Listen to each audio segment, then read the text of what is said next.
Kain tayo, merienda hapunan. Pansit Canton. Gawa kami yung hapunan namin.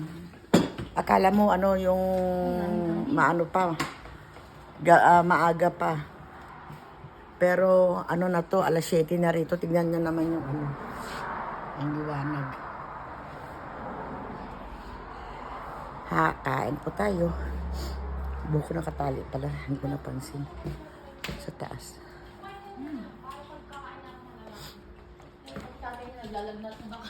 Ha? Nang kain. Sa punto may hot sauce. Kain po tayo. Sabi ni Edwin. Alam ba ng mama mo na pwede iba camera? Thank you po watching and kindly follow po. I-front yung Alin? camera sa kanya. Kaya nga lagi ka naka-front camera. Alin? Alam niya naman, sabi ko, alam mo namang may edad na yun, hindi niya naman.